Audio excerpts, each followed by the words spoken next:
ile sua fortama male alo male ngang pa ia nganga pa ia e fio mai e fa tumuloto o ona matutu ia ile afi o lo walofa o wina mai lo nganga e fa ola ina I mato ma fa fo wina me uma o le lalolang le tuaina e o ina loto o ona ile malama male ngang pa ia ia lo fa mai a che mato se mato mo se poto mai le na lava nganga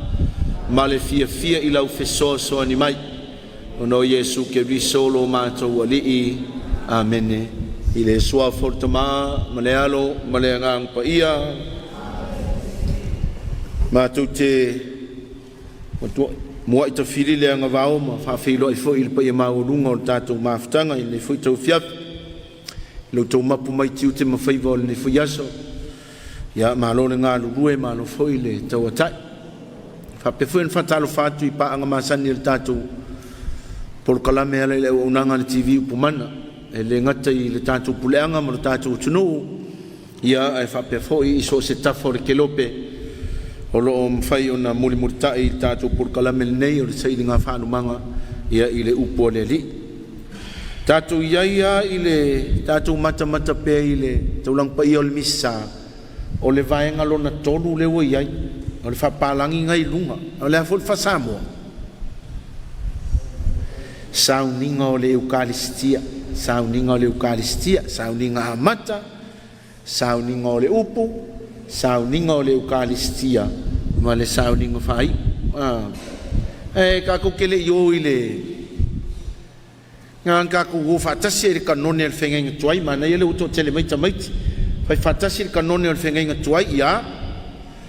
che nesse sotto Levitico numera teu nome Yosua famasino ruta Samuel muamua Samuel elua tuku muamua tuku elua no fainga tuku muamua no fainga tuku elua e Sera ne Embia to pita yutita e seta makapayo muamua makapayo elua Yopu salamo fataoto failaunga pese Solomona poto sirako Isaia Yeremia wenga Baruka Ezequiel Daniel Hosea Yoelu Amosa Obetaia Yona Mika Nauma Sapakuka Sefanaia Hakai Sakaria Malaki o tusila nai lunga o tusio esoto o le alvaenga la vea tusio tula fono po tusie lima mose po le pene tatuka o le soto la se furuma le lua fa mole a tan tatu sila na ia amatai le tatu tau po le fefinei o le fai upo se furuma le lua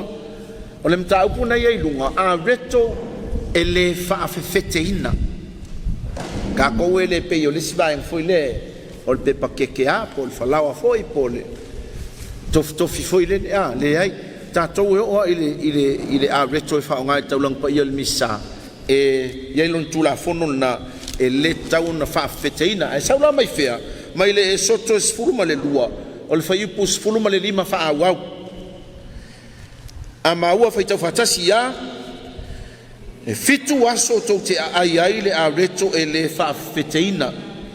o le aso mua lava to te ave ese ai mea fa fete ai o to fale awa aise ai le areto wa fa fete ina e a fua ile aso mua e o ile aso fitu e va vai ese ina le tangata I Israel to te faia fo ile fa potonga pa ia ile aso mua ma le fa potonga pa ia ile aso fitu awa le faia ise nga ruenga e tasi tau lava o me ai tangata uma na o lea tau te whaia iau tau si foi I le tau saminga o a reto e le whaafeteina wa o le neila maaso wa o au mai ai o tau au na ile nuu ai kupito o le melea tau si ai le nei yaso ia o tau tupulanga a muri o le tula fono lea e whaavavau tau fele inga le kula fongo mua ave ese le me fa fete ai sea ko ke lo e fa nga e Yesu le fa tu sale o me fa fete Whaanga Yesu yang whataoto. Aua koke whakaikai le mea whawhete le au tusi upuma le au wharasaio. Leanga a whawhewheke le whalawa mata. E le ngaka e whelea. La poa. Ai wawenga leanga. Ko wawai le medea. O le whalawa lele kau ke whakaua mai le whawhete. Kasi a lua aso. A makanga e kango koe e umai wa manguki nguki. Ko lua aso o le ngalenga. Moleanga. Ai kangola e fai anga o suava ia mal fala o makai le se fete e fai si umingu o le me mo nga o le fete e o le fakusa o le o le loto fefeke ia po le lokoa e po le alka unga nga so e le se me le ile va ai el fai utia ai o le falawa le ai se fefeke mua o le falawa tangata mativa o le kaka makiva le ingi mea whakawaingi anga mea fo i e fancy solo ai lang falawa pongyanga fua moa mangyanga fo ingi si mea baking powder e po ai mea e le ingi mea wha pawale mea kaka makiva nga le lakwa a mai falawa maka sa ye le vai palu o langa falawa langa so o le mea le ise fefete o le falawa kaka makiva longa lua o le falawa kanga ka fai malanga a kumu lau me falawa le e mafai anga a fifi nga e alu lola ia ma oi se fai nga malanga umi waya e o kumu fa lau koafa e le mo mia kuku so o ngiafi e le aingi la au nga o me o le onge ya ai ai foi langi ngai la au e ka kauanga e kango e sefe ai e fai ngor kala al fafinge foi ngale ya elia fai mai o ke alu e fai mai ngi fa fies fia se lua e ala so ma fai fo mai e le anga il se o manga alu e fai mai ngi fa fies se lua e kungu ni ma poko ile a umaloa ma o kilo vai longa winga e fika lau afi ka kaunga fai ile maka ile si o mangala e ke o lai va pela kukungi ko kungunga ngi ko kungu kai au o mangi wo uma fafie uma la au so ole mole falawa ka fai malanga kungungi ai ko ala ia ngi e kaua o ile sa o va ai ile aka foi le Fatima le sa ngi wa va ai fai o falawa le au va nga sa ile aka nga umanga ai a fifi ko sidi lungole ole kat ale uma ko ilalo ko ai ko a fifi ko sidi lunga so ole falawa le fa feteina ole falawa al tangata fai malanga me ka wala nga le au mai ile areto le ole areto kanga ka makiva longa winga e maua kanga ka uma male areto kanga ka fai malanga fu yo ka ko kanga ka fai malanga askipila nga ai alu fai upo luas fu mal fa mole se ka ko maka ile ulua ipaseka nga o ie fa na uma ye ka ko to se minga le ole paseka fai upo luas fu mal tasi fa mole e makai a maua ka ko forfola fatasi ia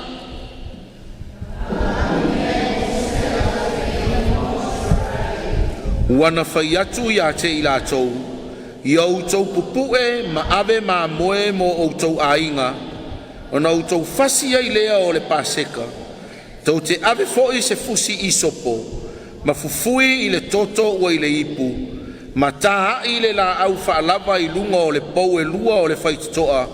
i le toto i le ipu aua foi nei aiso o tau e urufafo atu i le whaitotoa o lona fale se ia o ile tai au o le mangai e o le melele la ka ko o ile vai sasi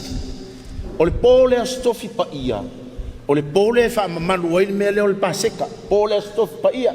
a o le pofo ile nga fa o ngai Yesu e fa atu o ile sakala meta le o le a eukaristia malea ale o loto eukaristia male o loto o sta lang mangai ala i o ila o le whakongunga o le urua i paseka makauria o le wa uma malaefia malaeiva o le mala muri le la sau o le a fasiokinga o ulu matua o le afsioki uma ko ulu matua a o le whakaungu la le mala lea lea la wa au mai loa le whatonunga lea o mai ngā fasil ka mai mamoe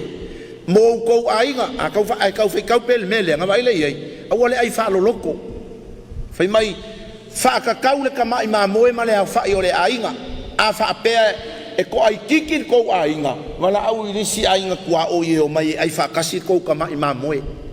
whai kau pe i me le ngā waile le iei kangola ia wa ole fasinga o manu whai utaia e le whape kuka whakasi ma le koko tu laulo ungu ma le afi a uma whatautau le mangu wangi se sele le mea leo le ua nga whaalu uma leo lona toto se i uma e se mai le koko ma le tino ko a mawhainga ave le manu e whaonga o le koko la leo le tamai mamoe le whai mai le whakongunga i lolo ai le mea le fusi i sopo nga kaunga whai le ka hai pou o le whai toa vali ai pou la le iluma mea le whaalama le whai koa vali le koko ngofo la ia kongo le fale a wor ka kapo o le foi feo ai o le fakonga mua le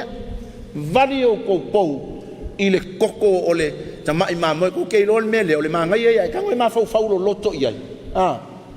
a fia ola fo ile ai kupiko ai vali pou o longa fale le koko e ola ai le isala elu e fia poko ma le isala elu e loko maa le fia fa longo i fakonga le wa mai e leva lia pou o longa fale e oki o falongo mai kamale ngai ai o mele ke ngofo ma e ma fo e le o ko meki ang faola inga umakanka isala elu aya vanga ngar kanga kai uska ima vali pou o longa fale kokol tama ima moe ngola lola ia a fa pe foi la e vali ai fia lo i solo api ele kea e oki foi al fato nunga ngai au mai awanga i koe ulu fafo se si fai koa se ilonga ya se yo il kaya fa awanga ka ku fai tau le manga yo si mele e ke fai po lo sfuma le tolu ia na te fasia ai kupito pe a si la fia e ia le toto ile la au fa alava i lunga ma pou e lua o le fai toa ona so sopo ane lea o le ali i lea fai toa na te le tuina atu le na te fasiotia e uru atu i outou fale e fasi ia te outou tau te tusia fo ile nei mea tu la fono a toa ma au whanau e wha avavau a outou o atu ile nuu e fo ina mai ele ali ia te outou wha pei ona ia whetalai mai ona outou tau sia lava leo le nei sa uninga pe am fai mai foi a outou whanau ia te outou o le a ea le winga ia te outou o le nei sauninga o na outou tali atu ai lea o le taulanga o le paseka le nei i le alii o le na sosopo ane i fale o le whanaunga Israelu i ai kupito ina ua fasia e ia o ai kupito ma ua whaasauina mai e ia i o outou ainga koke iloa le mele o le ainga whaaiuta ia leo le paseka e sao fai uma loa kangaka i le laulau o le kangaka piko i la ikikia o le ainga e ku i lunga e fai le fesidi kangaka piko i la ikikia e fesidi la anga i le ulu o le ainga le ane le mea e mafua i le ngei ainga ia ngā vai lo le iai o ngā kūro le i lunga o toi ina o le ainga po o le ulu o le ainga ua whaamakala le winga ako o le ainga whaamakala ako ala le whaasauina mai e le akua o lako mai ai kupito o ui Trinidadi le luafe ma leongu kolu le lei ainga uaru iai le kusala o au le wa au mai ai ngei whaamakalanga o le mea wa e whaifa le lei ale le richo le a kangaka e pelu iso se mea e o iai kangaka isala e nga vai le o le maanga iai e fesidi mai po le ale winga ngoka kule ilunga e whaamatala o le lave inga o kākou e le atua mai ai kupito ai kango e mawhau le leia i ai wa a makar sauninga o le upu o irvaenga mua o kākou kaulang pa i o le misa o le fesiri lau o fesiri ai o le wha makalanga o le wha oratanga ngana e ngalue mai i le sauninga o le upu kau ke koe maua i kua i le mga dia luka e skemika koe o i le mga dia luka o i o le whaingalanga o le ainga wha paseka e fesili le kamtiki la ikiki ngan tali le ole ulu ole ainga ai koe fa makala a ko fa o tanga nga au mai ai la ko mai ai kupiko le atua nga vai lo le ia yo le mala se fulu nga yo le fa ipo lu suma le iva a ole fa ipo fast food mar ko lu fa mo le molea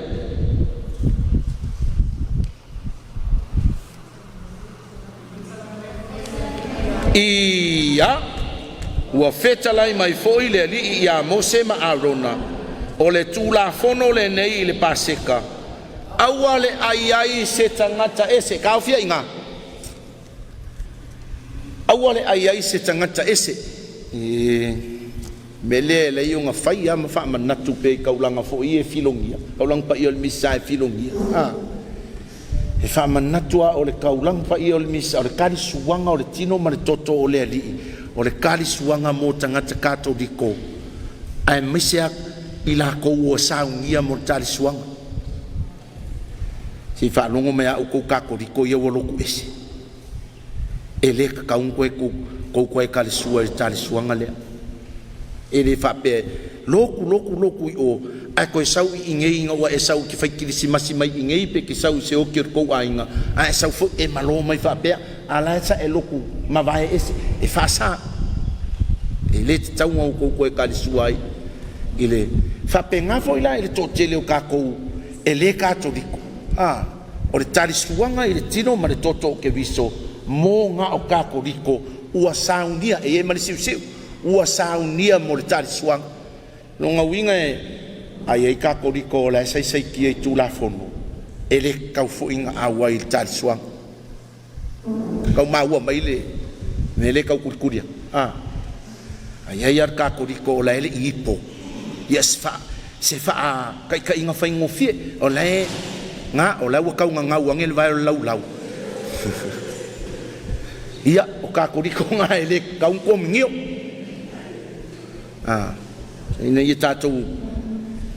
malamalama ia i le kulafogo lea o le komunio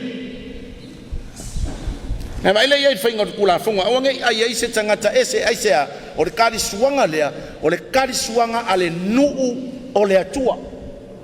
kakaisalaele a faaauau pea lau faitau o lē au mau magalua i le totogi aua neʻi ai o le pologa o le kakaesea e tasi le fale e ai aua neʻi ava i fafosina tufaaga nai le fale aua foʻi neʻi outou gagau sonaivi e fai lava lenei mea e le faapotopotoga atoa uma o Isaraelu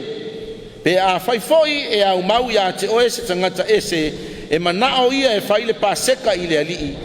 ia peritomeina o tane uma lava o iā te ia ona faalatalata ane lea o ia e fai ai e tusa foʻi o ia ma tama a le eleele ou keiloa le figauga i le mea lea o le pelikomeiga o le uluaʻi fogo o lea i Ierusalema lea gao mai ai ia Paulo ma laga vaega mai guu ese figau le mea lea o le pelikomeiga ai se a fai mai ia le ekalesia amaka ma le ekalesia faavae aliliu mai kagaka o guu ese kakauga pelikomeiga ai se a o le tulafono le fau mai ai ae fai mai Paulo le ai o le kakou pelikomeiga faaleagaga o le a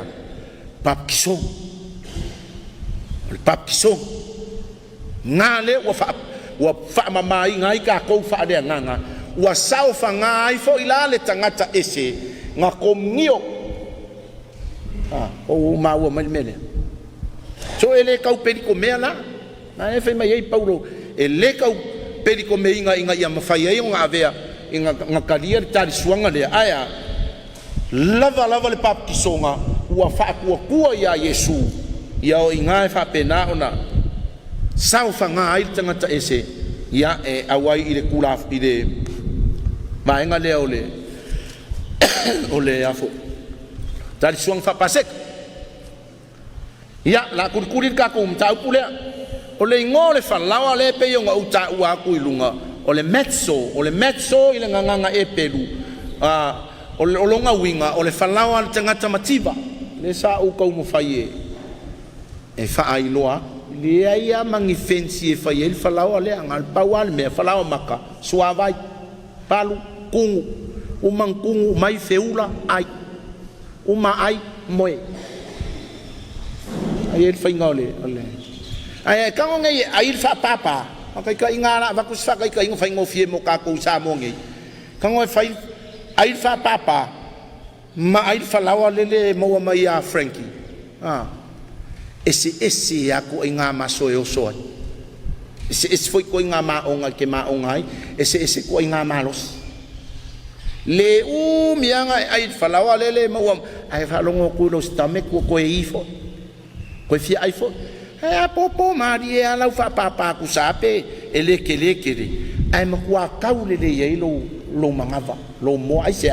e fai si ma fa ka manga le ata la nga le au mai I fa lawa le meso le fa lawa e le fa fikinga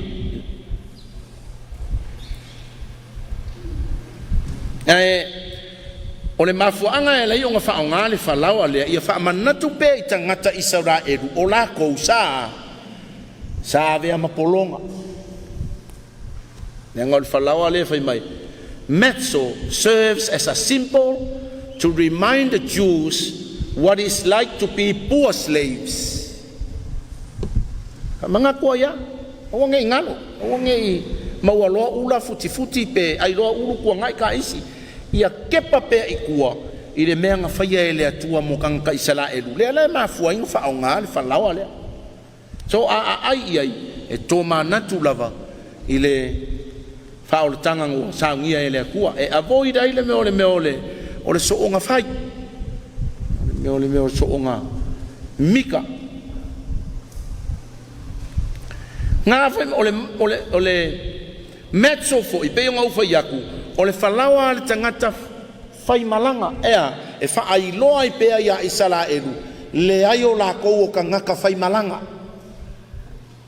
e voi lai wha manatu I le ka le sia a ka kou ka li sua le tali suanga lea o le tali suanga le tangata whai malanga whea lai whai malanga I ka kou kau keo anga I runga vai e o le silo makua le ka umai ngai o lidi e po ia ua malanga fo ia ngai runga ia skengi o Paula ia ua haru fo I Paula ia so ka kou le ai so amari e a whape le ropo le kau sanga ia ui a whesi pāke le fo I ngai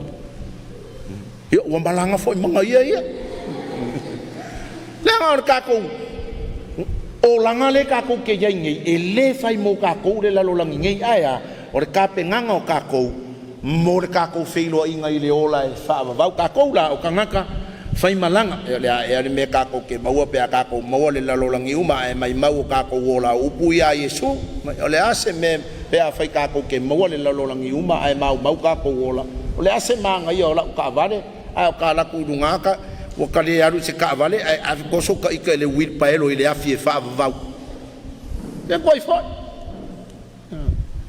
e se la ta o le fa manga ko le fa lawa le o le fa lawa tanga tamativa o le fa lawa kangaka fai malanga I le kapike ale e kalesia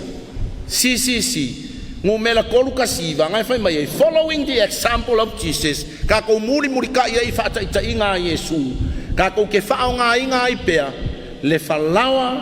ma le waina ma le suawai I le patinga o le tali suanga a le ali ko ke loa o ia kungu ula e kau ka kule wainga I lo le vai ngai ke le kule wainga I lo suawai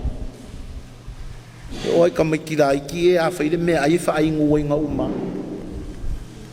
ngai kau ka kule wainga I lo le vai lo le wainga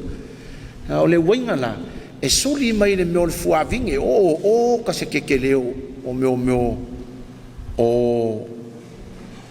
ko ngā vinge o vai me rei kua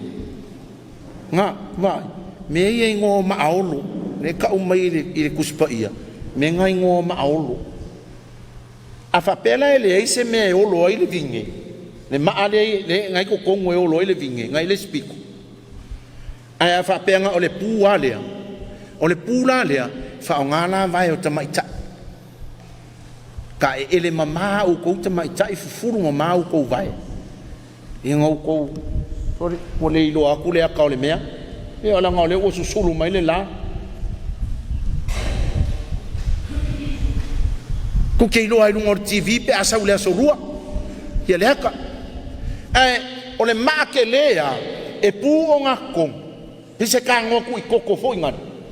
ia ma fufuru ma male o vai o tamaitai ai o e sori e le vingi ia sori vai ia ele so nga sori e vai fo i e fale kong ke o le anga suavi na vai o tau pou vai o tamaitai au nga whapai o vai ngai soria le mele o le vine o susuru mai le la ia o le ilo ai kako menga a kako koe foi lunga o le kapike ko se lau dua sepulu. The bread for celebrating the Eucharist must be made only from wheat, must be recently baked, and according to the ancient tradition of the Latin Church must be unleavened. O fa Samoa ko se sa fa Samoa au kangwa ko fa palangi nga ya lua o ia ma pulea o fa Samoa ngar kamanga me ka uanga ia nga ia ka ko ke muli tai le falawa nga fa nga Yesu falawa le fa feteina ia fa mai falawa maka ngala ko le lua mai foi le akar falawa ya ngale pise pang ke fo ngale pe frea fa pea ma fola le pa uro i lungo le malala ia saulo mar kamala e vela ia vai ku lo fala la mele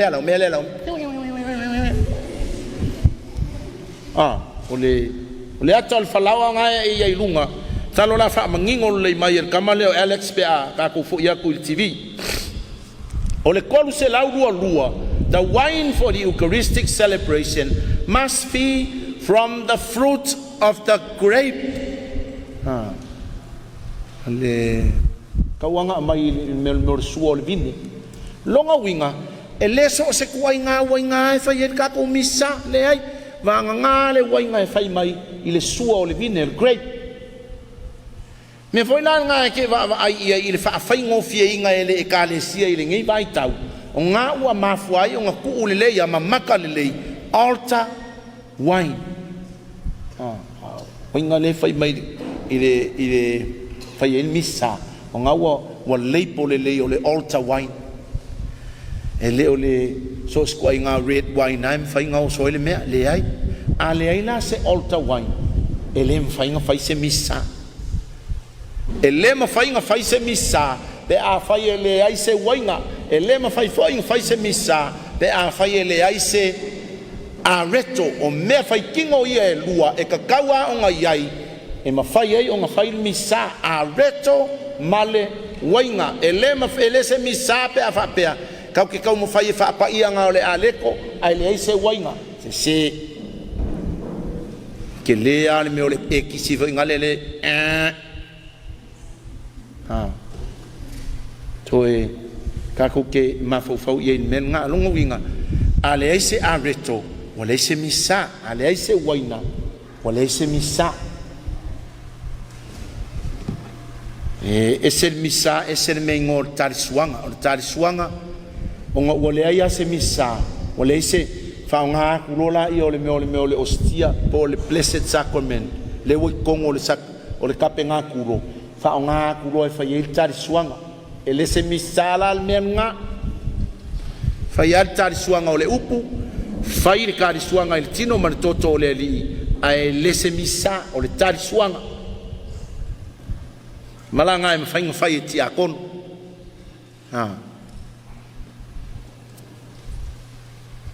o le koru se lau duas fulma le koru fai mai ai inga ia fa penga on ka ko kau mo fai pea e puipuia le lei inga ia le lei le wainga le fai el misa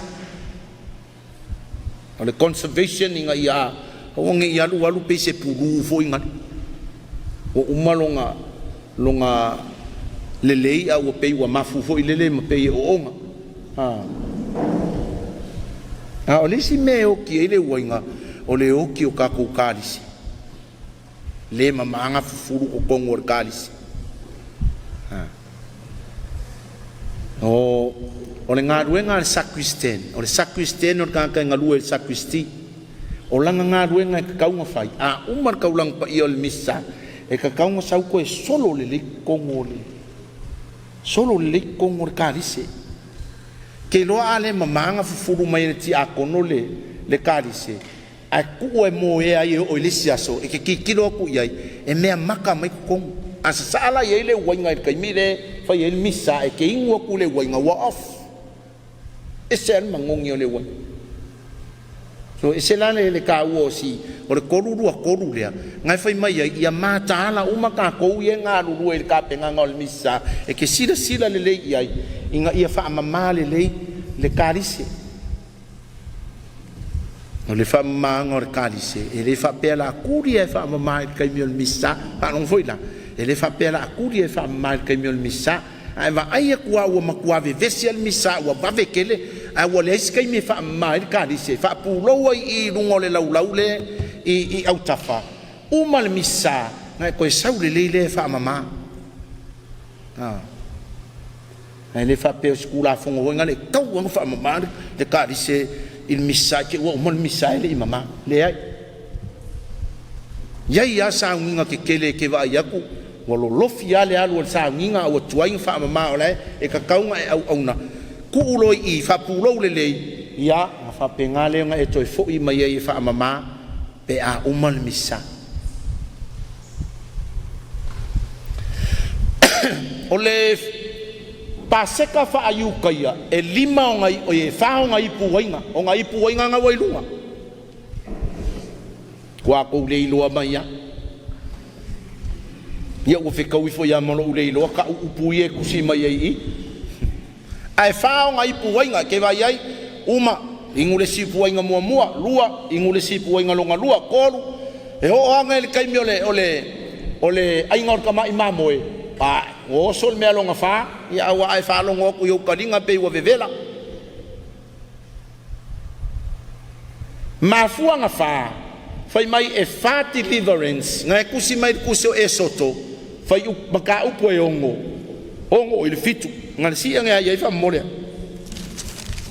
e soko e ongo fai u po ongo mal fitu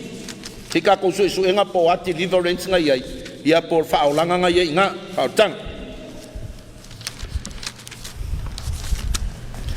ia fai atu ile whanaunga a Israelu o au o le alii o te au maia o tau i lalo o avenga mamafa a ai kupito o te lawe ai mai foi a te o tau ai ala tau ngā ruenga o te whaaolaina mai foi o tau i le lima whaaloaloa masala te tele o te whaia o tau mo unuu e whai foi o au mo tau atua tau te iloa foi o au lava o le alii o lo o tau atua o le au maia o tau i lalo o avenga mamafa a ai kupito kangola maka mai ka ko fa o kanga e fanga ye inga o lea mua o lea o kea o te au maia o kou i lalo o avenga mamafa ai kupiko kasi longa lua o ke lawe ai mai foi a ke o kou ai ala kou ngā ruenga longa kolu o ke whaaula inga mai foi o kou i le lima whaaloa loa masala ke kele longa wha o ke whaia o tau maunu mea ngai la inga ingu la kou ipu wa inga e wha ai whai mai le isi ka ngaka sue ngā o vinka o le wha o ipu wa inga e wha i le paseka fa e pelu o le fa iloanga o lalolangi e fa le aluanga ia i ka ko savalinga fa kai kainga o le messianic world the world of the revival of the dead o le world to come ia ma le world le ka ke o la inge fai mai le sika ngakal ngale o mahala o le o ipu wainga e wha o le wha amanga kunga o ki nganga kukupu mai ai Israelu Sara Lepeka Lasela ma mai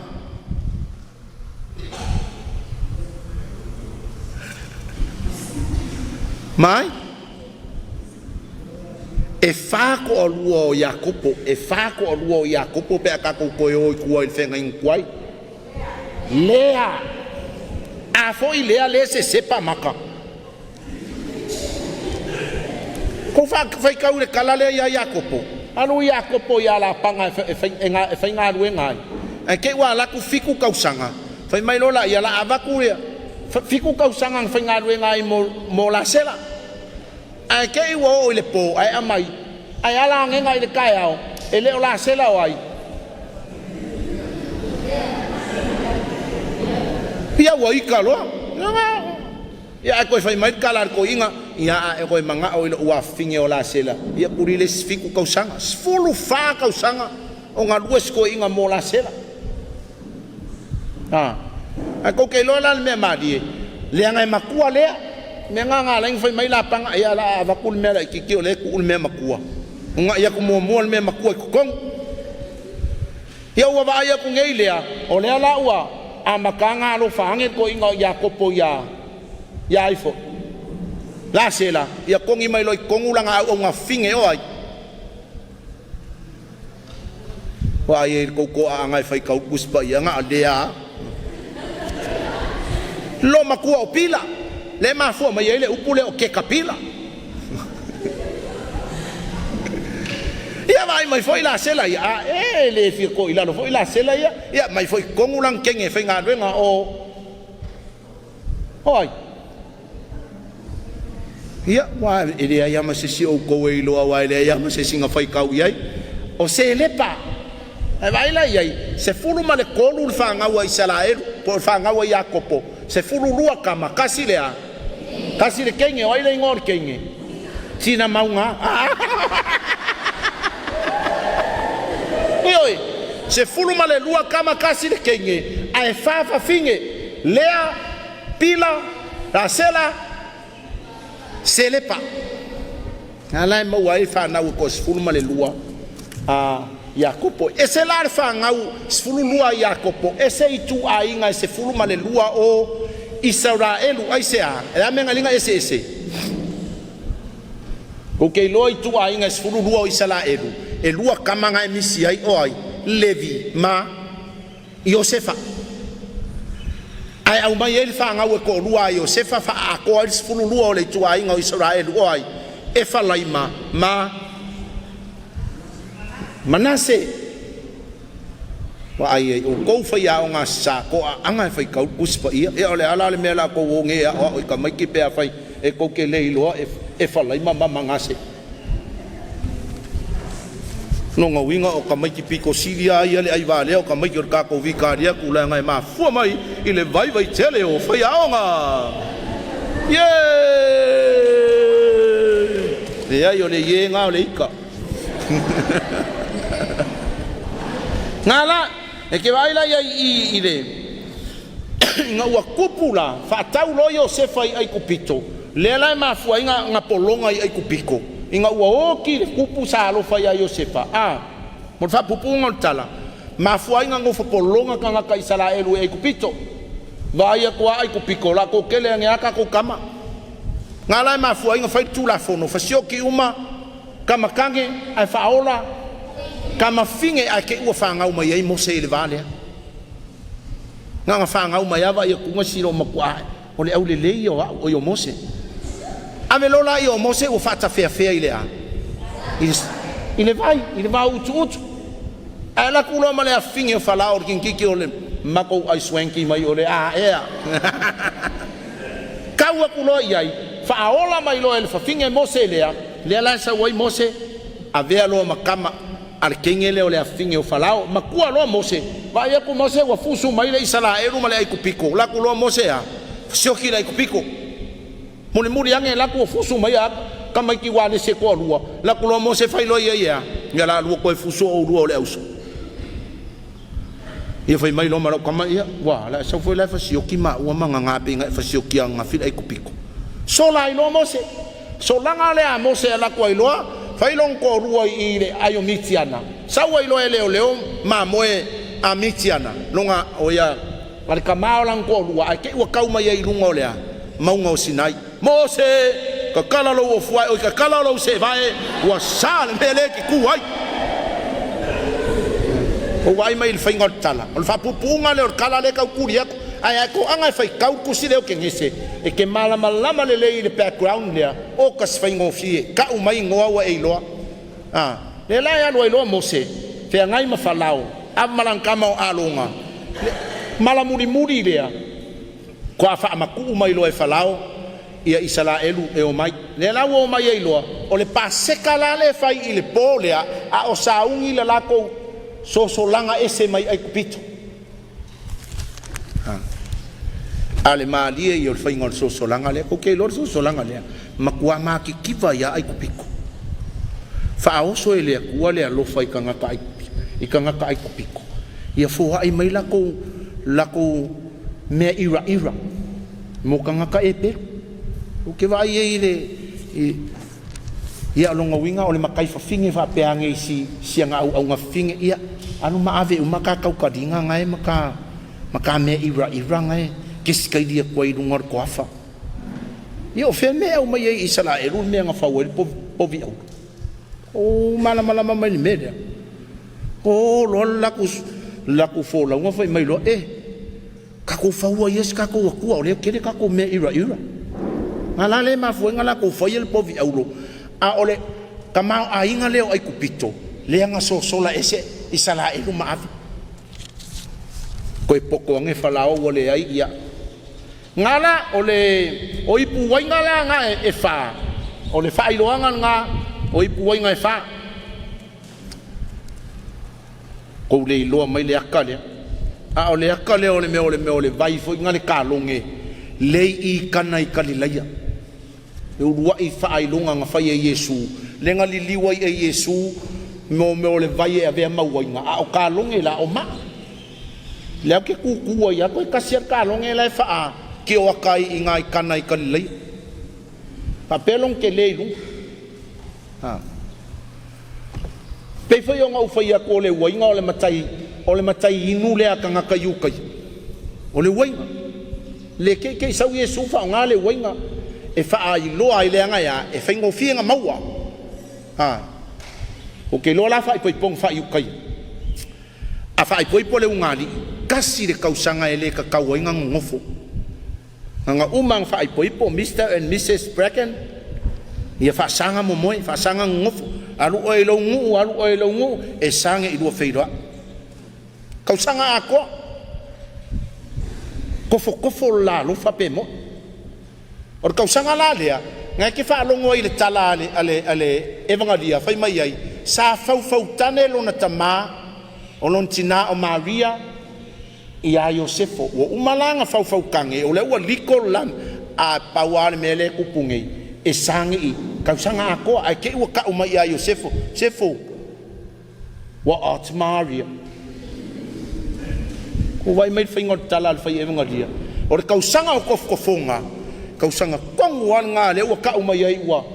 to Maria fai mai la io kala kusi o nga o Josefo ka nga kami o tonu ia mangaku ai ea fa ke alemu ba ai ke lo wasau ia ile angel Josefo aloe au mai Maria e fai mawava ai sea o lana to e mai ile anganga pa ia ko ke loa fa pe e ke ua ko fa pe nga se si le valea o le tu la fon fa yuta ia fetongi ma ai sea o muri lua a lela o mai ai Maria ka fa Josefo nga ke u fe kongi Maria i ma ai sa wo lo male angelu foi mai le ai o lanto e mai ile angang pa ia ila nga vai lo la ia kana i kalila ia a faila u malor ka usanga ngo mai lo la ia le ungari e fai vai nga longa luar fai poi ponga le ai nga fai poi ponga el vayaso a ko ai fai ai sa palaila le ungari i wainga a fa pela sa palai o le ungari ile au va fe koi fo e kasiale aso uma wainga silungari fe wa kwa ko kele ole awingu le ma fau ia male awingu fua male awingu pamu kama voi ngai ele vala aulia de kausa manga ya ioi na vai lo le ai ai makamaka ile atale nga o le wa umale wa ngai le umale va yaso le ma fo inga sau maria fa ya yesu so o le sela ko wai ma yesu o le ala una ya tia ele io o ilo uitu aso o le fa ya ku ya yesu ya maria ele io ilo na itu aso e fa liu maria au nga fa ye fai so se me feta lai mai ai o ia va le anga ya mau ki ngoe maria e kari yesu yan tatalo fa no foi lai melia mau ki ngoe maria e kari yesu yan tatalo e malosi ka ko kakalo e ka ko kakalo fa kasi malia ia yesu ai se a ele ai se a lo fanga o yesu pe ava ai mai o longa ki ngale kalo ale kalia mai yesu ka lo sanga long kinga wong solial polo inga long fa o le polo inga long fa ia e ava ilo ka ma lo kinga inga ia fa leva ai o aso le ngora foi mai le ko ke oi vai lona winga wale ava yesu long kinga ngol mele le fai mai le skokele e angar kasi ale pulivanga ya ka ko ile kama o yesu sa kasi pulivanga o yesu ele pa mai irunga o le ai longa kinga fa ngau mai ai le la ka ko ke kakalo fa kasi ai martina pa ia inga ia fonga le langi ma fa fonga mai yesu ya ka ko kakalo pa manga ia e la fa ya ko ie ya maria o le sela ko wai ngai fa mai yesu ele yo o lo tuaso ai fa diu maria au au fa iso se me kala mai ai o ia ai se a i loe maria e kali mai yesu ilang karsanga ai manga ia nga fafka ia ngai kinga ko anga lau lo sadi o lu mai o le asolua ma le asolua kof fafka fo ia ka ko le uang lo sadi o fafka le au kau lo lo sadi o ya sa fafka ia ka ko la nga le kau lo sadi o ka bal kau ang ka ko kalo ya maria kalo fa kasi ma maria ai se a e kali mai yesu ia ka ko kalo so ese manga yo simenga ingala leke vai ai fa kumulola io o kalonge ia yongo longa winga uma nga ingu ngei ko ingu ka usang fo e kawa ile unga la ingwa le meo le waina ye se fa fesiri ka ko vai nga wa ai o meia ingo o presidential prayer po o kakalo ale tangata tai le ma fuainga ko e foi mai le me foi le lea misterio le fatu atua ko lo me le sa peser ki akongol ko amakanga mai auto finga ti akon misterio le fatu atua fa ilonga o file mu ma le fa ilonga o le talo le ali asep sa fai a wangeila wa ave ese mai meye ngo presidential prayer mele ole misterio le fa ko ko ave ese mai male talo le ali ai ku wa ngale a tatou fo ai nei fa lo ngol file mu o ngale o ngai mafu anga o talo fa pikoa o kakalo e fa ngo presidential prayer e pa ia ka o le fa to mo le misterio le fa ko male mako ka mai o ile langi o kakalo e kaunga fai e le taitai vai la ia ile epa ia o le epa ia o le ku fa kasinga o le pese ale langi ale au angelu ma le pese ai ma le pese ale ka le sia fo lau a fo ile la ka ko wo nge ile lau pama o le ale ka walanga o le lau pama o sana ile alo tabita manguia le e afio mai le suafa o le ali hosana i mea o pikolu kangola fa ile e pa ia tumu langi malangi lo mamalu o sana i mea o pito alunga ia manuia le fio mai suafa o le ali o sana i mea o pito alunga fa penga fo i le misterio o le fa kokua o le fa iloanga o lo kako fa kokua na maliu ke riso ua toe tu ke riso e toe a fio mai ke riso menga e kolu na maliu ke riso ua toe tu ke riso e toe a fio mai ke riso o ke lo le menga le o ka o fie isi me fo ie He is Lord e le ka ka un ko fa nga ai tau o fa ko fa longo mai o ko fa pesi ai se He is Lord, He is Lord, He is risen from the dead, and He is Lord. Lua a. Every knee shall bow, every tongue down. He is Christ, He is Lord. A la le koe ka ua lea. E toe a fio mai ke riso. E toe a fio mai ke riso. Lo se ie lo pale a roi. Le maata. E manga ye le whanongo longo. Manga ye fwinga I upu le me kasio. A ele o mai le fe au akoa o lea. Misterio le whakua kua. Nga maliu ke riso. Koe ku ke riso. E koe a fio mai ke riso. So ele whapea so se mea. Kako whalonga kua usu mai e ia. Usu e kako. Le ai. E kakaun kako malama il misterio le whatotua. O mea ye koru e kaua. Na maliu ke riso. To e tu ke riso. E toe a fio mai ke riso. O le mea leo doxology. O le mea piko siri nganga mawarunga. E kawarunga i eile te talo o le Eucharistia. Doxology. Le wha uma il mea le wha ingo o le amene.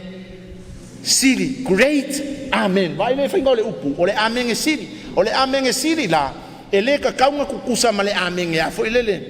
Ma mle alo ma le ngang pa ia. Amene. Le ai.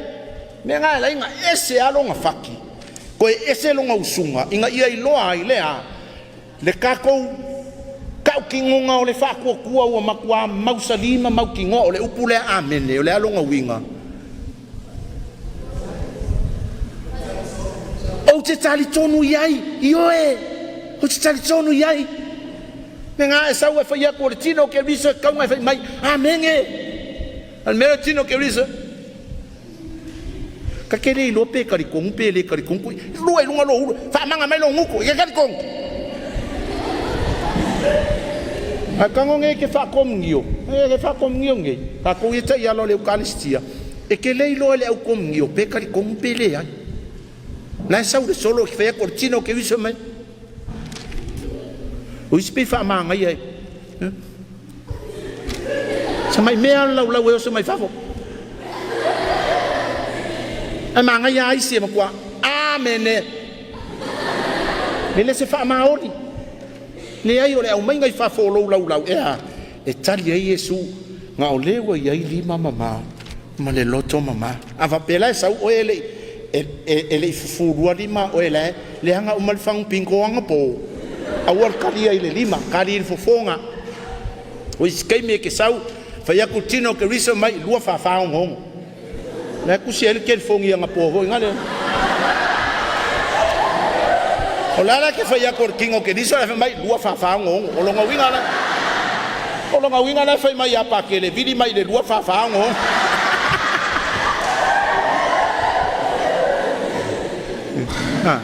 So me nga ese taua. Me foi la nga ese manga I o le kula fongo le aka ko le ia.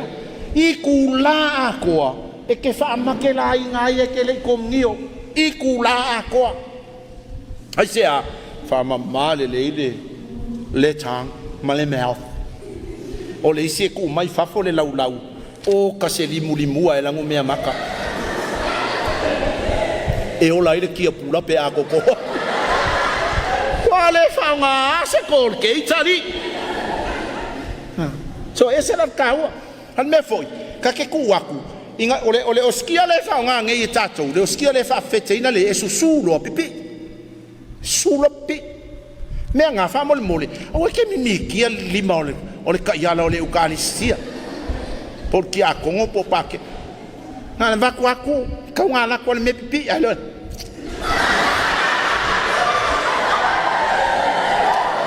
Na puua ngai la nga ua kulole ole mea wale ala kwa pipi I lo rima. Ale nga a corona oi wa corona foi malesi le la so nge. Wai umanga mike oi ko mike les. Mai mau pe nga fa kanga ngi me fai papaki foi e. Ole tino ke riso. Amen.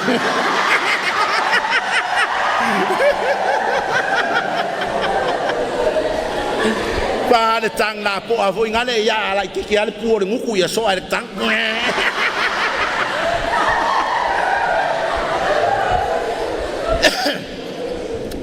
O le mena o toi fa fo i mai ka ko to turianga. Me le ko fa fo i mai ka ko lau komunio. Po to turianga.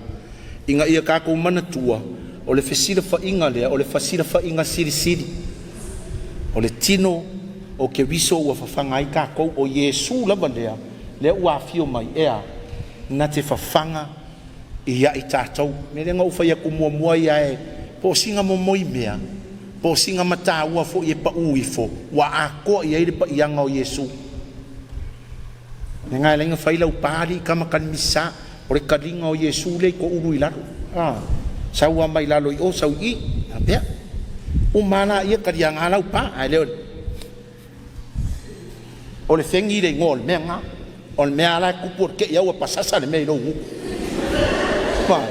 Le ai e ke muri ka ia e sea. Apa ule o stia le lalo. E sapo e lau pa. Ai apa u lalo ele. Sidi ai lo woki au koe kan misa. Ma ia i whatamala. Au i whaari ai lo mata alia. Au kikiro foi nguko ke ngiki. Kikiro e o stia. Pea. Ai le whamanga mai oa.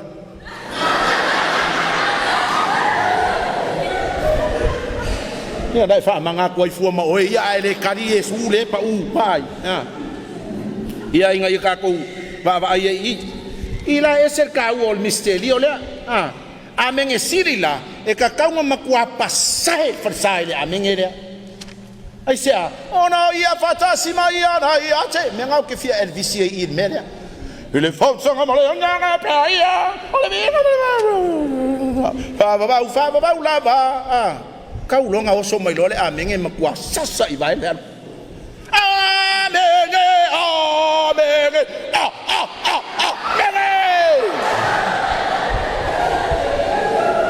Au isi mai.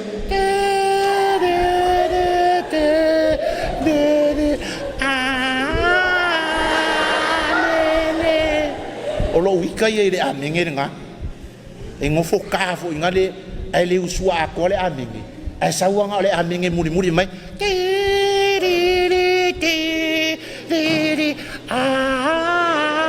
Amene. Vai. Amene usua ko le mea. Amenge. Au le amenge le ai vai ngai ai. O le wa tawa lunga le kakano le eukaristia. O la kako kali lea. Yoe. Yes, yeah. No. La ma kwa fa ai no ai lo kako wa. Kako tarton. Angai ale fakio le amenge le sva ngale ngauswe. Angai yo kako amenge te a. Pulo ye male nganga le usunga. Ngawa ai le ye pa fa longo ku. Paton mo. A pese mai le amenge a kere mau kingoa.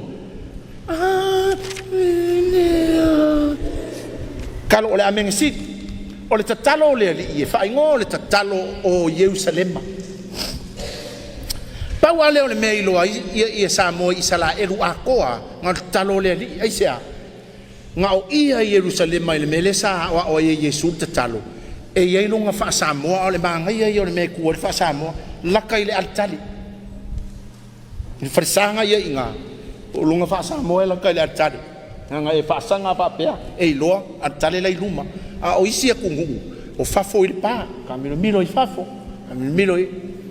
o maka ile mori mau ale si fo fine o le vaenga le worship center sau mai o Israel foi mai o le fa'alili unga le nga fa'alili we va vai toma o ke le ai sea o le fa'alili unga ngai ai le pese le matuta mai le pese e nga ava peke makamaka ilunga TV mangingol le mai ole akaranga o matuta mai le ye ka ko fa'alili unga kuai foi ngal e tatau ma sota itasi ma fa ama le e pese le wales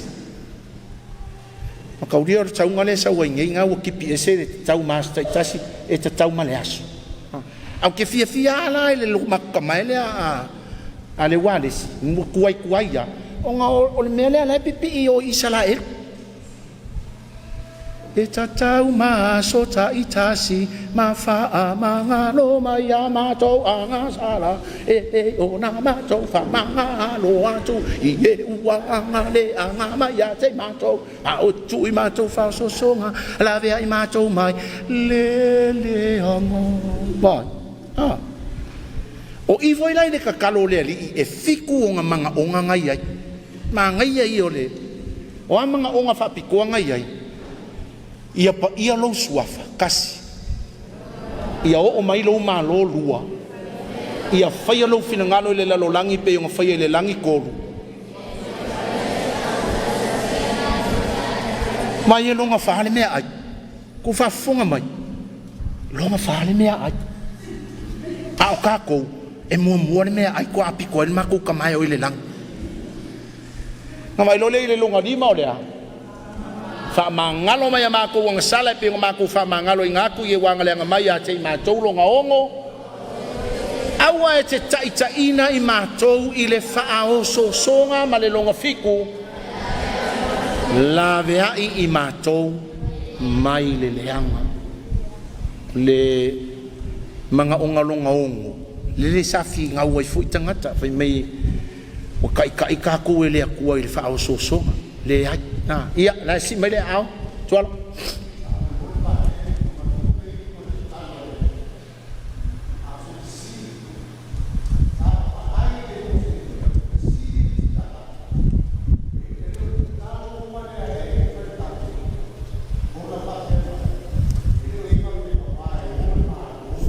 faftai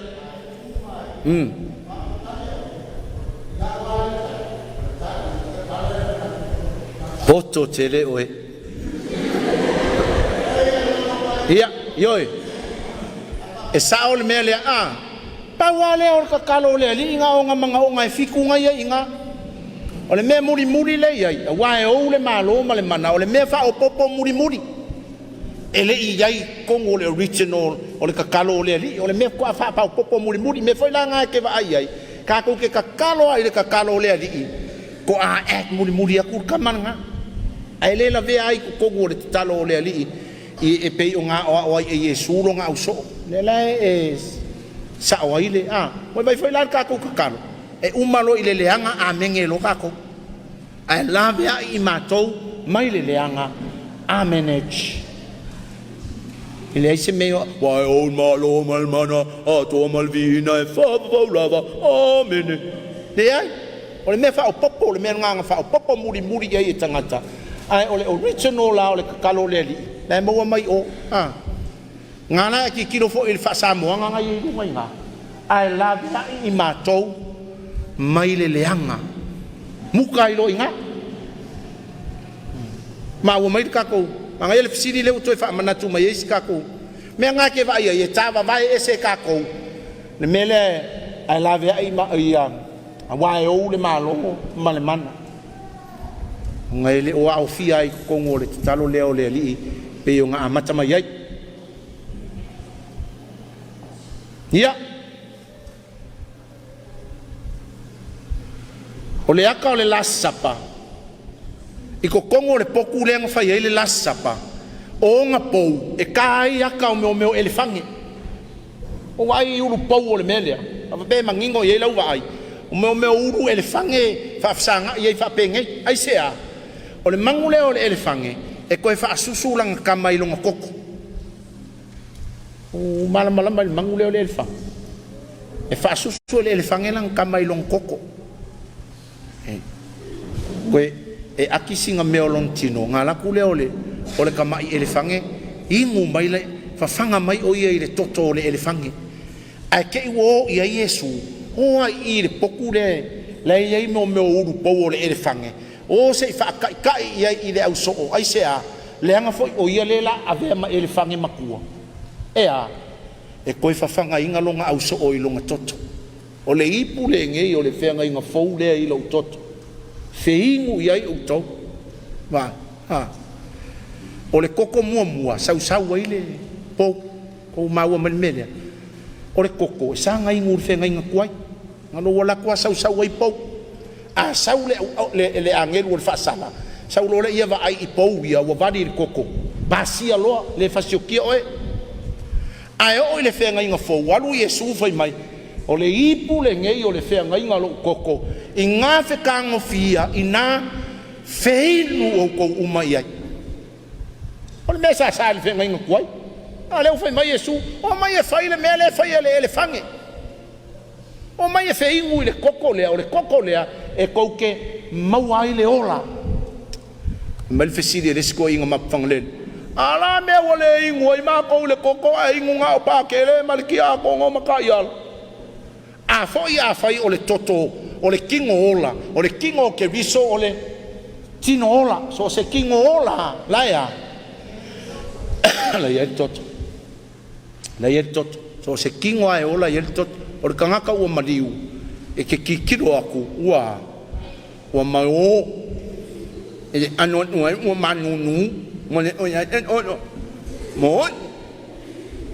al kanga kaula ke kango mai a ola ya malulu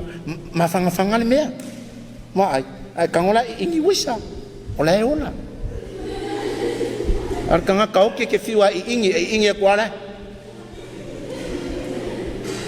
o malo o le stoto ila akako ka suai le tino ke viso o nga wa yai atoa malona toto ai sea o le kingo lea o le kingo ola o le areto le ola o le sao ya che fe koi fai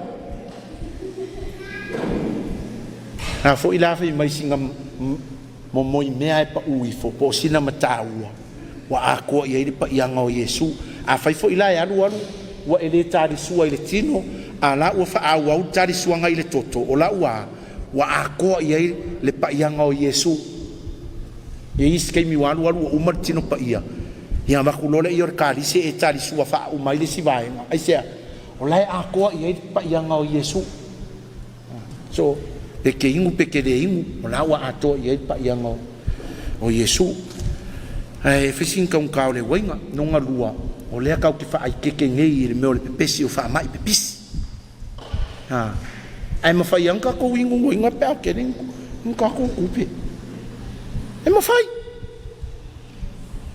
ai o le fa mala manga singa si vai nga le o le akalinga o le me foi le o le menja me le sa fa nga o Yesu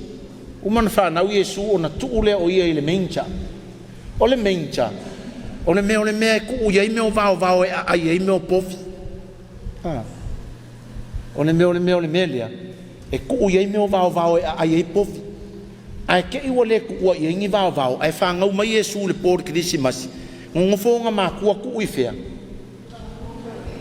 ku i ko kongo le menja a fo i le nga o i le la fa ka mai i ka ri suanga o i ele ai povi kulo aya ai le la lo lang ai le la lo lang so ola ki disi masinga ma ka ngole ma kai kule melia ina ua fa nau mai o ia nga ku ia le menja they put him in a manger one fa ai longa wa ku Yesu e fai matali suanga mole la lo langi ako afa peke nga yele kuspa ia e fia fai u ka ko e ngalia luka ngai lunga luka fo e kui fea ngai nga fo ia ma taio ma reko luka Ioane nga luenga Roma kolonito mua kolonito e lua Karatia Efeso Filipi Kolose Tesalonia mua Tesalonia e lua Timoteo mua Timoteo e lua Tito Filemoni e Peru Jacopo Peteru mua Peteru e lua Ioane mua Ioane lua Ioane tolu Yuta faalinga fia kusi lua se fulu male fitu fa evangalia vai inga e lua evangalia snopi male evangalia Ioange evangalia snopi longa winga o evangalia e o tutusala ko kala le ala yai mata io ma leko ma Luka o le Luka la le ka ke ye ngei o le Luka e lua se fulu male fa Whaikonga lea o le asa o le toe tūlonga lua. E mangai au ke fia e whaitau e kaurunga i eka kou vaenga le so.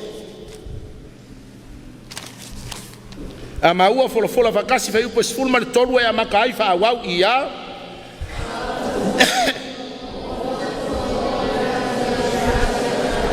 O e maule ingoa o lola vama Yerusalema be fitu maila kaufia inga e mau i Yerusalema i a whapela ke alu i e mau ua furi lau kua ua ulau kua i Yerusalema o le atale wa au mai i ua kia i Yerusalema e so o i e ko alua o ka le opa malanga uo a ua furi la kua ka koe o ka aiga mai mau keim kao mo mai leaka ule le kua i Yerusalema inga ua oki Yesu mai foi lai la kalanga e fai fai upo suman fa ia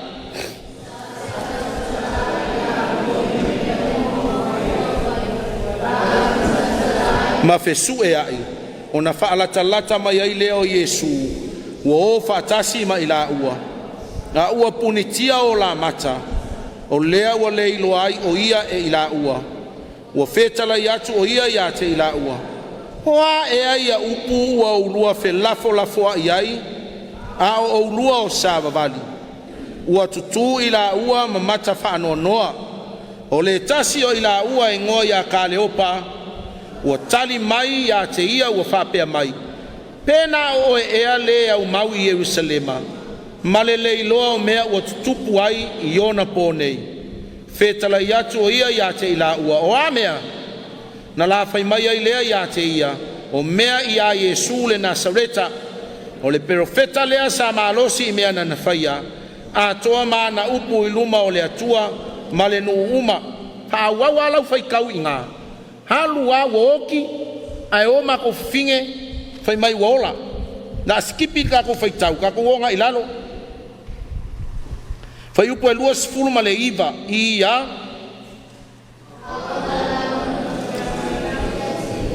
whaapea mai tātou te nonofo mai maa ua nei ua tau ngā ifo le la ua lata i le afiafi na urufale ai lea o ia la tau te nonofo ua nofo o ia e tau mafa whatasi mai la ua o na tango ai lea i le a reto ua whaafetai ua tofi ma avatu ia te i la ua o na pupula ai lea o la ua mata ua la iloa o ia a ua mou o ia nai ia te ila ua a e fia wa ai ia Yesu to e tu sau le misa o whaalongo mai le accusation lea a e fia wa ai ia Yesu to e tu sau le tofinga o le areto me le eset kahuol me le misa fikus fulu ongo ia tatou le au vatai nei le ngaloko ngale la fiku ongo mo kang faitau ngaya le wale si beaso lente nei lima fiku le asongfua fiku iva le asolua ya iva kasi le asolulu mapenga o aku le skofi wa ko pa ulalo le ongo o le loloku le svai au ka ko itai nei fiku ongo ngit ka au luas furu iva le foi pese ya male siro vaenga nga o mai ai ko fa ia le au kuai le vai marka posa mai u fai kau kuspaia e koi fo ai ngofo ngai dunga ki kilo ku ilalo e ke ilo uma kwa ia kanga kala lo loku kanga kala ile lo loku ang fo o leo ma mo le na te lo ona ma mo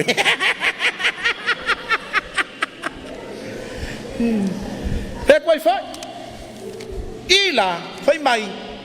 inga ua ngapupungi ala makala ke le ilo ai kai wa afelo kango Yesu ile a reto tofi ma vaku ya la ua nga vai lo le e fai ngotala o nga pupula ile o la mata wala ilo o ia a e fia va ai a Yesu to e tu sau ile tofinga o le areto si vai la so fai ka wa ko le me muri nga ye lalo mai la kala e lei mu e o ta loto i tonu ya te ta ua fai po ko lulua ina ua feta lai o ia ya ta ua ile ala ina ua fa matala mai fo ia o tusi ya te ta ua ua la tutu i lunga i le lava taimi ua toe foi atu ai i Yerusalema vai le mea venga ua kupu nganga pupula o la mata ia Yesu ko fo i Jerusalema ala ku lo fai la kala o fai pu ko lima fai mai o ila ua fo i wala fa matala atu me ana fai i le ala na la i lo fo i ila ua o ia ile to finga o le areto e la i lo i se simea i lo i le a to finga o le areto e la ka ko o ngei le vai sa siri ko lua vai aso o lo iai fa manga ko lola i o to tu vai aso ku ku ele ai ma se si o le wali ia fa makala ko ku o Yesu e vai le vanga dia ele fa makala se si a menga la ku ngofo a ki kilo ku ro a lui fo fa pele ma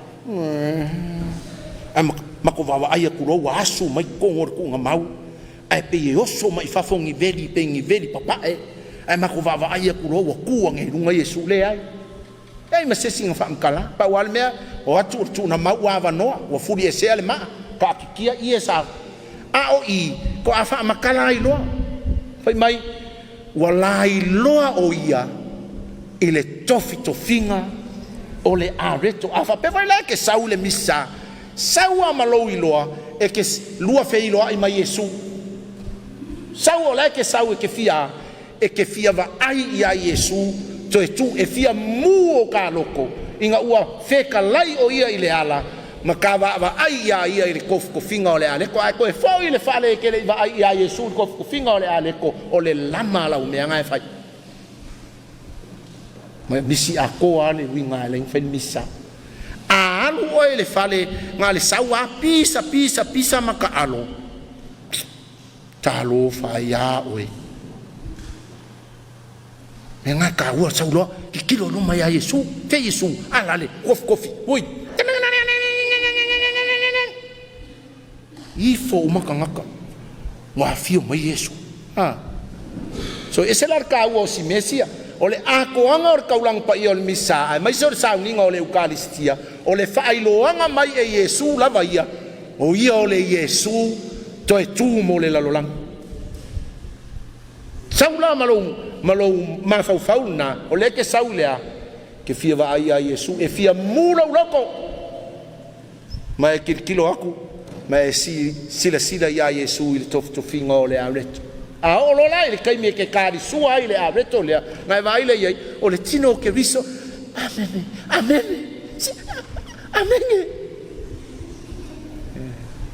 e ile sia ko inga i o i vai lele ke fai aku tino ke riso mai amen e patele mangaya ale le o kele fai ngolanga amen e patele e sangi fia o kako o isi o mai kom ngipi ai amen so ka ho i o mele ka ko mala mai o ko foi la ia ka mai o le mea le kaunga o pe ko ru ai kom rio ai alu kom rio ya o le tino ke riso amen ban manga ya ale ele o le amen yoi o tatom yai ku sala pe ke le fai mai amen o tino ke riso yoi mai ma ya nga sui lola ya o tino ta yala le ai e ai se fesiri ka ko vai ngale ma ua mai fesiri de ole me o lo fa alo ko kuri ma lo fa alo uru ma lo fa alo vai tas a fa pe fa a fiole eukaristia me ole me foi ole tapo inga fa a fionga ole eukaristia wa fiole eukaristia e ka kaunga e fa alo to turi nga winga so kai me ke sa wa ilunga fa alo to turi ko kuli le vai lua alo a fa pe ala wa ya fio mai kai mi le la fa ye la au nanga kai mi le e ma fa inga e fa alo to turi a o fa alo longa e kaunga e fa ya fa alo lo vai tas ai ongala o isi fa le tonu a au nga foi la fa ka ngai me le o fa alo le yo lo e se anga o le uru e se lo fa alo le pe e pau a kolo lo tino e se anga o le anga mal fa pe o lo uru e se le so o le fa alo nga tas onga ai o le wa o fale kong o un fau tuina o le fo mai o ngi o ko so o nga ko kuri fo ngane lalo o nga wa makanga maka ka e me o lika men so ku so a kele lalo ko kuri o le kele fo nga o le nguki o le mele o lika men ia nga mai lola ia le o li e ko so ku o le wheelchair so mela nga ka fa ke ya ka ke fa alo urua ya la ai o le fa alo nga ka nga fai alo nga le ke fa alo i vai tas ke e pale le lo kuri la nga e tula ia ile e a foi e kangola fa fasenga pa kele fa nga o ko ka penga kuru e ka mau mele me nga le nga u fa matala aku ale amakanga Yesu le o sitaulanga Yesu le fata faitaulanga Yesu le mea faitaulanga a ola ile kai mi o sakala meta o le pakele la ngofo mai ai le o pakele o Yesu e mau mai le me nga a laku kai mi ko fisio la la ke laku o la ua ngofo mai Yesu e failo ko fisio ile awa onga le ale e kalesia a fa pela la fa afio le eukaristia la fa fa kunga la fa afio le la ilungon e ka kawala nga e hi fouru ile eukaristia ko ai sa waila ie ke ai mai foi la ie le fa ngo ko fisio o ke ka nga ku le ngofo ai luma mo tangata fo iwa wa makua wo le mfain ko kuri ai mai se ia mafainga kaula kalaka mai ka ngakalea ia kala longa langa kofisio wa fo io langa kofisio fa mo fa lango ita ile meole tong salama le fautuanga ka nga avaku fa le nganga ai a faila sa wa ka le longa ko ka le lo ala mele o menga esen mali o ka ko fa penga fo me sirire wa o mai irva nga le o nga oisi e su e alfa i fe au palangi alo e kofisio me manga i alfa i fe au palangi e leilo alfa i fe au palangi fa sa mo le mele ngai ai pi ele o ako e lau karikom e alu afe mai Catherine K. Hoff o le kuselo makuole o Catherine K. Hoff the Kiss of Christ fe mai a walu le kofisio o ke leva ai o le pakele le mea la ngofo mai a o ke va ai o Yesu le la fa kari mai e kisia ngai fa ingoa el caposale el confessio o the Kiss of Christ me foi lá nga ke va ai e au nanga o le misa e alua e fa alo mai foi le ti akono por kam kal misa po il fai fe au ai se ngofo lo fai fe au le ngofo o Yesu isa kalameta o Yesu le wa fio mai e kisi mai ai kako so ese tau ho isi ai nganga ai afa pela fa afio le eukaristia ka ulanga i foto turi kako foto turi e ko ole fa mama fa la wa ave anga i le person not the thing ole mele sai ai ia manuia le fio mai so o sana i mea u pitolunga al mele wa ave irfa mama fa inga ka ko iloa ese le mea ese tangata o le lela o suinga nga wa yengei blessed is he o fa petania blessed is he who comes in the name of the Lord ele o le thing la sa o le he o le person ngala le wa kam fa ye ko fa ali liu sa o ye le mea ia manuia le e afio mai i le suafa o le ali wa ve se ila le mele o le mea i fa sa mo wa o ka ko le sai ai ia manuia ia o le viinga i mea u pitolunga o le mea u pitolunga e pe wa geno kele things ale la o ka fa ia ka ko ko anga ia nga ile fa palangi le au mai ile fa palangi la nga fe mai blessed is he who comes le e afio mai ile suafa le e fa tau ile alo le akua e fa tau ia Yesu le foi la ka ko maka ia ile pesen nga ile asol palema o sana ile le e afio mai suafa le ia o ngala ole suia inga sa ole e sa o ia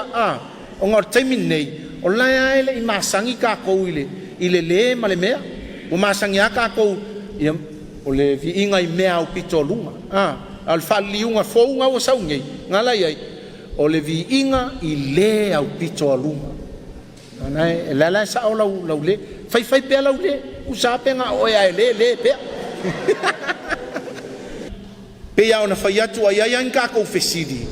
O le kaimi au ka ko wa o nga fa kanga fesidi. So se fesidi ai te mana o e fai ka ko wa o nga. Ia e fa tanga o le fesidi. A o le ala vai tau fai nga ka ko wo iri. I mea la ikia o lau fesidi la ka wa lunga ia I ka ko a o nga kuspa ia o le afia file nei. E ke vai le ostia e kango le fai fe au si I lunga o nga va vai lea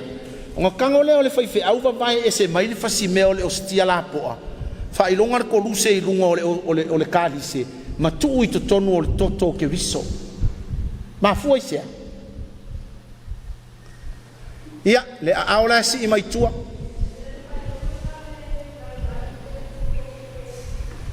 ka ko wala langi kongor ko o le kalise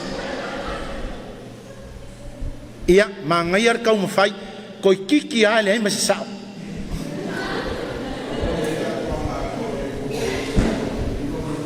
io humanity and divinity me mo le o ku fa kasinga le humanity ma le divinity le o ku fa kasi ko ngor toto ke viso me mo le nga o le longa lua o le shea lea e va vai ese aule fasi oskia lea o le shea lea alo taitai ko maua mai mele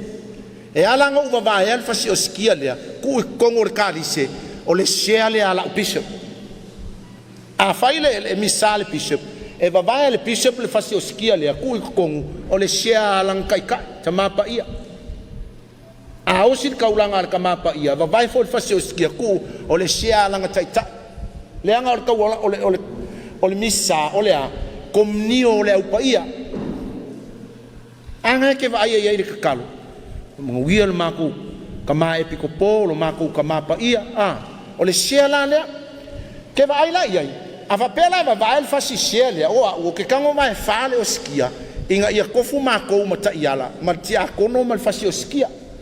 fa mole la a va ai ku le piko le o va vai ese o le menga o le oskia nga ele ai o ele mea o mau mai melia va pe que kango va vai ese fasi oskia le o le pikola le o va vai le o kango va vai ele shea ala kai o le shea nga piko ha ai kele nga la ku kako oskia sa o le ai sa o mea ka fio ki kilo po fe ala ka mea ri o ka ki kilo aku ia ai fuia fa pe e ka ua ia o le fasi mea lea ma vai ai e au le shea lea o la upatla lea o le patinga ule a fa pe fa nga a ko le mea a ko no nga winga o le mea le I vai o le patinga le a le mea le ua vai o la upatla ai sea o le ua o to ina I le shea o la ka so ai ki kilo la ia o ke kango do it in purpose le mele o kango asi ilunga le ostia va vai o kango va vai e se fasi oskia le fa ilunga o lu se ku il karise ai sea o le shea o la piso ku le anga o ka ko le e kalesia fa longo o le piso e pule ya ka ko uma e o ima ai fa fo I e pule le e pikopo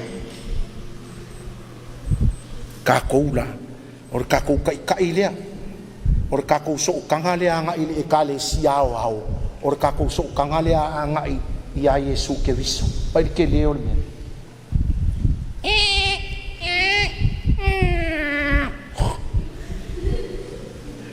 ia o si maenga nga fa to mana tu ai vai la ia le misaka ia sa ngai e kikilo kunga ia nga wole ke ia la ka shefa molea ku mai bela ka she makaika aka ko mala malama ele ai mase me e fa pongsa meaning uma e o le sa anga o le vai tono le waina nga fo ia fo ilo na winga e o le fufurunga o ulima fufuru il solo fa fango ka ke fai fa le o kele al tatalo le fulu mai ya tia o yo uleanga ma fa mama mai ya e ya o ngasanga I le swafo le tama ma le alo ma le angang pa ia. O le vi inga I le tama ma le alo ma le angang pa ia.